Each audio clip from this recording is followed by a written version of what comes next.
There comes a moment in any civilization when it forgets why it exists in the first place. And that moment, I believe, has arrived for us. We are living through the slow and almost imperceptible evaporation of the very faculty that once defined us as a species, that is the faculty of reason. In the contemporary political ecosystem, we no longer concern ourselves with the truth as an ideal worth pursuing, nor do we regard logic and evidence as sacred instruments in the construction of societal consensus. Rather, the political enterprise on both the right and the left, in both ruling regimes and the opposition parties, have devolved into an arena not of this dialectical contest, what it's supposed to be in terms of democracy, but of just emotional marketing, spectacle management, and identity manipulation. We now inhabit a world where the political class's success is not derived from any rational persuasion of your mind. It is not built out of convincing you that they are right and that they are better than the opposition party. It is simply from the capacity to engineer emotional resonance, where the primary metric of a politician's effectiveness is not their capacity to govern with competence, but their ability to render their narrative acceptable to the tribal instincts of their base, right? And that shift is not incidental. It is not a symptom of isolated corruption or media decay. It is in fact a deliberate design. It is a new political architecture, and it's built on the basis of emotional capture. Because the political class of this country doesn't just want your vote for one election cycle, they want your vote forever. And how do you vote for them forever? It's only if you emotionally connect with them. And herein lies that fundamental transformation. We are no longer being persuaded, we are being possessed by the political class. The war of modern politics is not waged in the battlefield of policy or ideology or trying to rationally convince someone that this is the party that can take your country to the next step. Modern politics is not for that. Modern politics is waged for your soul. It is a war for the ownership of your mental architecture and your emotional royalties and your instinctive reflexes. What we are witnessing is not simply an information war, it is a spiritual war.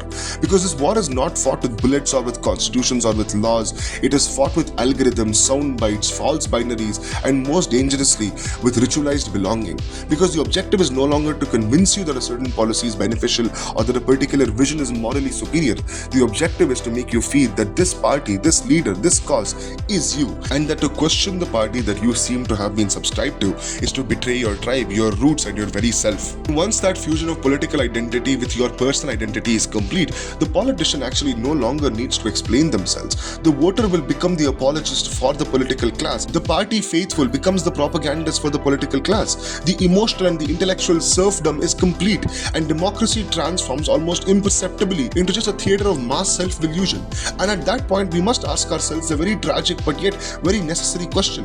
If the purpose of political speech is no longer to illuminate, but to sedate, but to emotionally manipulate using disinformation, misinformation, and emotional hooks, if the purpose of governance is no longer to serve, but to emotionally conquer your soul and to wage an intellectual and spiritual war over your mind, then what precisely is the point of reason? What use is logic in a system that rewards performance over principle? What relevance has truth in a world where reality itself is curated to fit the ideology? We find ourselves therefore in an ontological crisis, not merely just a political crisis, right?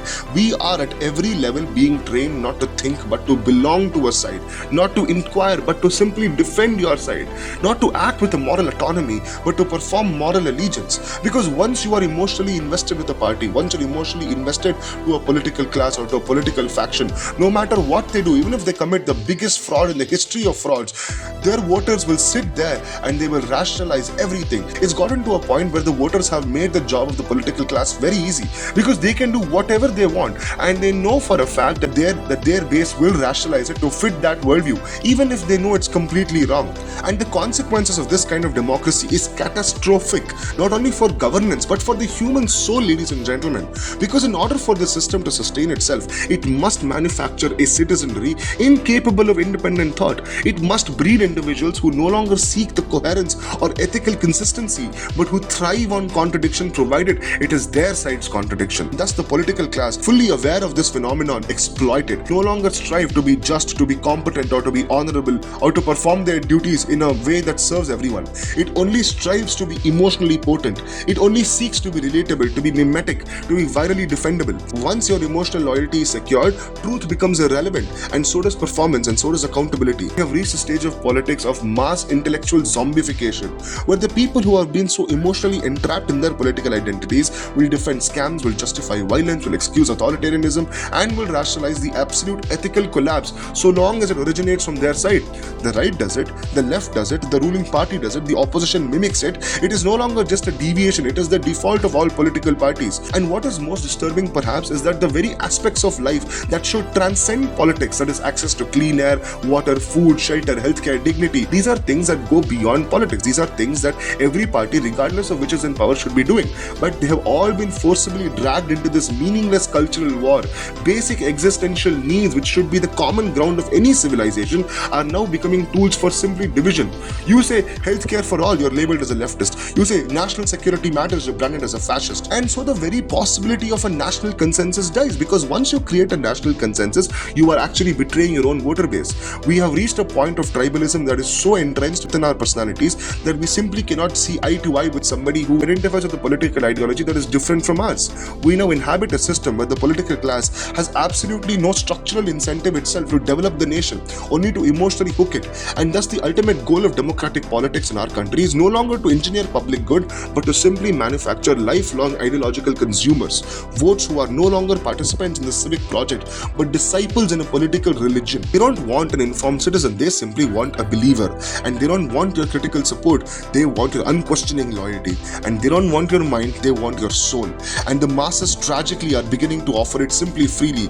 We are subscribing ourselves into this intellectual and emotional and soul-breaking serfdom. This, my friends, is not simply the death of reason. It is the ritual sacrifice of reason at the altar of political emotion. When democracy becomes performance and the voter becomes a fan, reason dies not with violence but with applause.